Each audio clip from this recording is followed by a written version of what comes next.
Assalomu alaykum qadrli kuzatuvchilar. Yana bugun sizlar bilan bitta chiroyli 60 yoshdan oshgan onaxonimizga кейslarini razbor qilamiz. Oxirgacha ko'rsangiz, qanday qilib o'zlaridan ham tishlaridan ham yaxshi tishlarni qo'yib berganmiz va nafaqat chiroyli tabassumga, balkim funksional jihatdan chaynash va nuqta ham go'zal bo'ladigan tishlarni qo'yib berganimizni guvohi bo'lasiz. Ketdik. Juda ham ko'p bemorlarimiz bizdan so'rashadi, 50 yoshdan oshganda, 60 yoshdan oshganda, balki undan ham katta yoshlarda implant qo'ysalik qanchalik to'g'rimikan yoki xavflimi, xavfsizmi? Juda ko'p savollarni berishadi. Aynan mana shu bemorimiz 60 yoshdan oshgan, bizga murojaat qilib kelganlarida biz mana shu ko'rib turgan hamma tishlarni olib tashlab, o'rniga boshqa implantlar qo'yib va ustiga sirkon koronkalar bilan tishlarni mana shunday holatga keltirganmiz va nima uchun aynan hamma ishlarni olib tashlaganligimizni videoni oxirigacha ko'rsangiz, hammasiga batafsil javob beraman. Xo'p, demak, bemorimiz mana shunday holatda kelgan. Ko'rib turadigan bo'lsangiz, agar bu yerda tishlarida, avvalambor o'rta tishlarida mana bu holatda va mana bu holatda o'zlarini olib qo'yiladigan syomniy protezlar bor.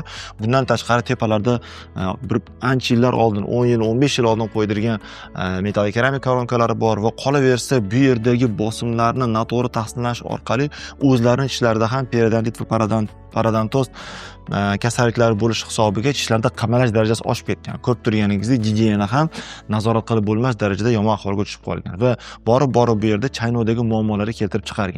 Va bu holat tishlarda nafaqat ovqat chaynashda, balkim bo'g'imlarda og'riqlarga ham olib kelgan. Ya'ni bo'g'imlarda, mushaklarda og'riqlar olib kelgan va bu holatda bemorimiz nafaqat tabassumga, balkim funksional jihatdan chaynoq va nuqtagi muammolar bilan bizga murojaat qilib kelganlar.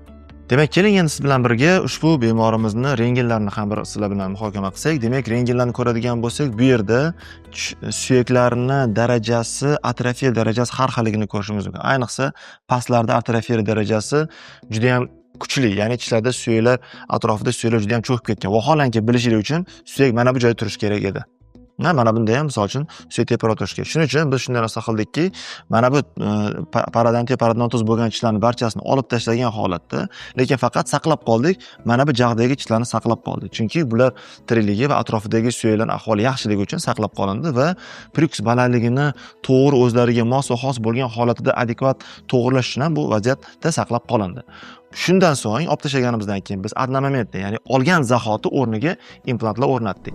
Va hozirgi mana keyingi rentgen, ya'ni biz implantlarni o'rnatganimizdan keyingi holatni ko'rishingiz mumkin. Demak, tepaga biz 6 ta implant o'rnatdik, chunki yoshlardan va suyaklardan kelib chiqqan holatda implantlar sonini va eng muhimi, implantlarni qanday shakldagi va qanday brendda yoki holatdagi xususiyatiga qarab turib, suyakning holatiga qarab turib implantlarning sonini tanlab berdik va pastlariga ham xuddi shunday 6 ta implant o'rnatdik. E'tibor bergan bo'lsangiz, mana pastlardagi implantlar burchak ostida qo'yilgan, chunki bundan maqsad pastda juda ham atrofiya yuqori bo'lganligi sababli, lekin shu bilan birga bosim katta tushishni hisobga olgan holatda burchak ostida qo'yishga qaror qabul qilindi va o'sha zahoti bemorimiz ayol kishi bo'lganlari uchun, o'sha hayot sifatlari pasayib ketmasligi uchun biz bir hafta ichida, uzog'i 5-7 kun ichida implant o'rnatib, uni ustiga vaqtinchalik sun'iy qoplamalarni qo'yib berdik. Ya'ni bu vaqtinchalik qoplamalar bemorimiz implantni bitish jarayonida, ya'ni bitish periodi 2 oy bo'ladimi, 3 oy bo'ladimi, mana shu jarayonda bemorimiz tishsiz qolib ketmasliklari uchun va qolaversa ovqatlarni chaynab turishi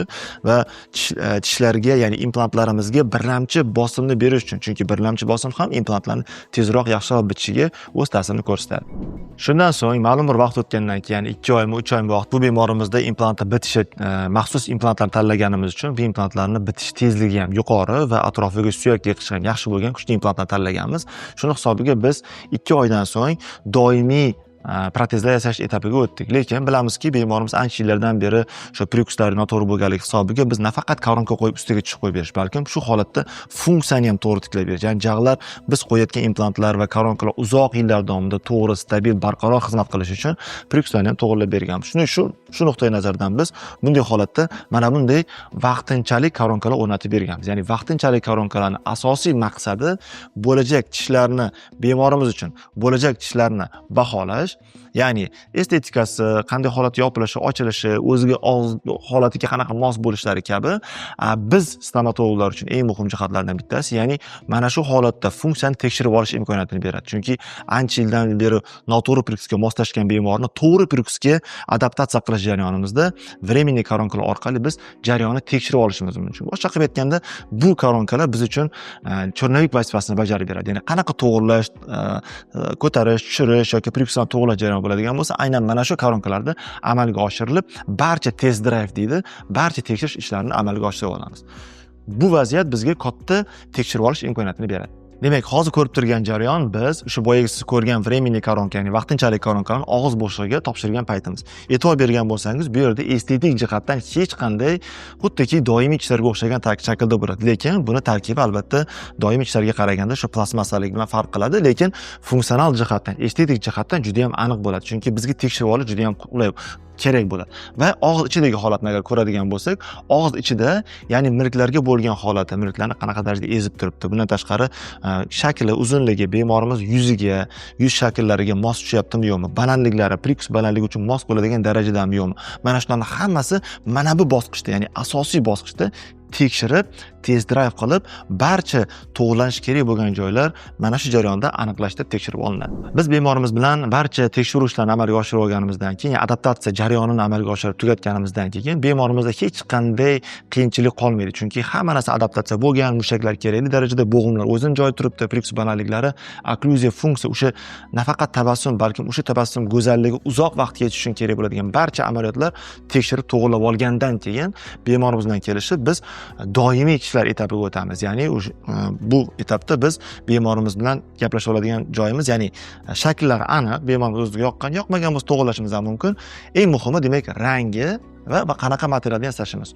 Bu paytda hojonamiz bizga o'sha eng yaxshi materialdan, ya'ni hojonamiz o'g'illari desak to'g'ri bo'ladi, chunki bizga ko'proq o'z farzandlari olib kelib mana shunday holatni qilishga, amalga oshirishga qiziqish bildirishadi. Demak, biz sirkon koronkalardan, eng yaxshi sifatli bo'lgan sirkon koronkalardan va shu bilan birgalikda sirkon koronkaning ichiga titanoviy balka orqali yana ham mustahkam bo'lishini, uzoqroq xizmat qilishini ta'minlash maqsadida ushbu koronkani yasab berganmiz. Ko'rib turganingizdek, bu koronkalar demak ko'rinish jihatdan o'zlarini yuzlariga ham, shakllariga ham mos keladi. Buni hozir yuzlarini ko'rgan holatda ham ko'rishimiz mumkin bo'ladi. Demak, postoyanniy koronkalarimiz tayyor bo'lgandan keyin ko'rib turganingizdek, biz bemorga topshirganimizda ko'rinish jihatdan, rangi jihatdan va shakli jihatdan juda ham yuzlariga mos tushgan. Hozir buni yuz holatda ham ko'rib o'tamiz, lekin og'iz holatda ham ko'rib turganingizdek, o'sha labni kulgich chiziqlari, tishlar qaytargan kulgich chiziqlari lab egriligini qaytargan va bu estetik jihatdan va kerak bo'lsa funksional jihatdan ham juda ham stabil, ya'ni barqaror koronkalar qilib tayyorlab berganmiz.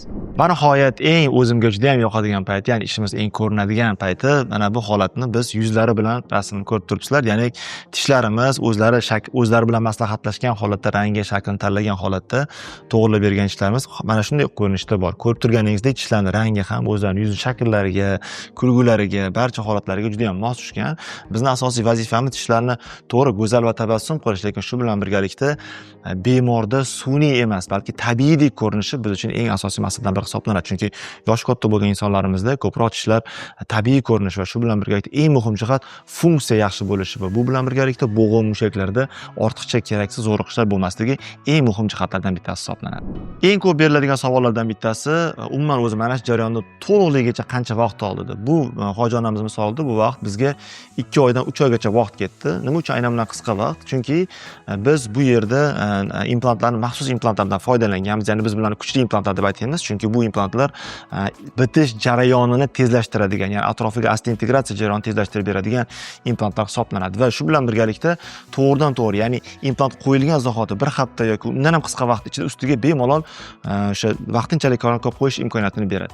Agar biz bunday implantlardan foydalanmaganimizda edi, maxsus chirurgimiz, jarroh stomatologimiz mana shu implantlarni tanlab qo'yib bermaganda edi, bunday vaziyat balkim 6 oyga, balki undan ham ko'proq vaqtga cho'zilgan bo'lardi va shu bilan birgalikda bemorimizni tishsiz yurish vaqtlari ham cho'zilib ketgan bo'lishi mumkin edi. Bu esa albatta bemorimiz uchun ham va biz uchun, stomatolog uchun ham juda ham noqulay vaziyat keltirib chiqargan bo'lardi. Shuning uchun nafaqat bemorni shu qisqa vaqt bo'lishiga nima ta'sir qiladi desangiz, aslida implantlar va yaxshi chirurgimiz aynan o'zlarining suyaklariga mos va xos bo'lgan implantlarni qo'yib berish ham juda ham katta ta'sir qiluvchi omillardan biri bo'lib xizmat qiladi. Mana ko'rib turganingdek, mana bu ushbu hojonamiz 50 yoshdan 60 yoshga oshgan bemorlarga ham implant qo'ysa bo'ladimi degan savolga javob berdik atroflicha. Va mana bugungi kunda mana shu hojonamiz hozir maza qilib ovqatlarni maza qilib chaynab, tabassum qilib, o'sha oila davrasida maza qilib yuribdilar. Agar siz ham hali ham syomniy protezda qiynalib, og'izdan ovqat chaynolmasdan va eng yomon tomoni bu nafaqat ovqat chaynash, balkim bo'g'imlarda, mushaklaringizda muammolar bo'lib, bosh og'riqlar, shunga o'xshagan muammolar qiynab kelayotgan bo'lsa, unda bu narsani ortga surmasdan ishingizni professionallarga, ya'ni biz kabi mas'ul mutaxassislarga topshiring va biz sizga o'zimiz eng yaxshi sifatli implantlarni, to'g'ri implantlarni tanlab berib, bu implantlar sizlarga uzoq vaqt xizmat qilishiga ta'minlab berish uchun harakat qilamiz. Bizning manzil Toshkent shahar Yakkasaroy tumani, Bobur ko'chasi 61 da joylashgan. Endi ko'pchilikning savoli bo'lishi mumkin, biz viloyatdanmiz yoki uzoq boshqa chet davlatlardanmiz, qanchalik ko'p qatnashimiz kerak bo'ladi degan savol bo'lishi mumkin. Bu yerda ham atrofli javob berib ketishga harakat qilaman. Demak, birinchi kelishda albatta bu konsultatsiya payti bo'ladi, chunki biz kelib, siz bilan suhbatlashib, suyaklaringizni rentgen qilib, butun hamma sohani ko'rib olishimiz kerak bo'ladi va siz bilan biz reja tuzamiz. Mana shu reja tuzgandan keyin agar siz rozi bo'ladigan bo'lsangiz, bitta kunni belgilaymiz. O'sha kuni siz implantatsiya qo'yishga kelasiz. Ya'ni implantantni o'rnatganimizdan keyin bir kunda tepa jag, pastki jag'larni hammasini uzoq 2-3 soatda o'rnatib beramiz va o'sha kun o'zida qolib olib, uzog'i bir hafta ichida, balki undan ham qisqa vaqt ichida biz vaqtinchalik koronkangizni qo'yib beramiz. Va vaqtinchalik koronkani hammasini o'rnatganimizdan keyin bo'ldi. Shundan keyin siz faqat implantlarni bitgandan keyin, balkim 1 oydan keyin, balkim 2 oydan keyin bo'lar, kelasiz. 2 oydan kelganingizdan keyin biz bitta rentgen qilamiz. Agar hammasi yaxshi bitib, hech qanaqa muammo bo'lmaydigan bo'lsa, o'sha kunida biz doimiy sun'iy qoplamalar uchun qolib olamiz. Va keyingi kelishingiz, ya'ni bu 1 hafta bo'ladi. 1 haftadan keyin doimiy koronkangizni taqib qo'yamiz va mana bunday rasmga olib, sizni o'sha ishlaringizni o'zingizga topshiramiz. Endi bo'lishi mumkin, masalan, umuman olganda qancha vaqt kelaman deydigan bo'lsa, agar hammasi yaxshi bo'ladigan bo'lsa, bu sanab o'tganimdek 3 oy ichida faqatgina yo 4 marta yoki 5 marta kelasiz. Lekin bunday natija olish uchun, ya'ni uzoq 30-40 yil xizmat qiladigan protezlarni va undan ham ko'proq xizmat qiladigan protezlar uchun 4-5 marta kelish bu unchalik katta muammo tug'dirmasligi kerak deb hisoblaymiz. Lekin shunday bo'lsa ham albatta sog'lig'ingizni doim himoya qiling, doim o'sha og'zingizda bo'ladigan qanaqadir muammolar bo'ladigan bo'lsa, ishingizni faqatgina professionallarga topshirsangizgina ishingiz sifatli, eng muhimi uzoq yillar xizmat qiladigan bo'lishi katta ehtimol bilan amalga oshiriladi. Agar sizga ham mana shunday sifatli implantatsiya xizmatlari kerak bo'ladigan bo'lsa, unda mana shu videoning tagida ko'rib turgan havola orqali ro'yxatdan o'ting va bizning adminlarimiz siz bilan bog'lanib, siz savollaringizga, barcha savollaringizga javob berishadi. Ishingizni, tishlaringizni professionallarga topshiring.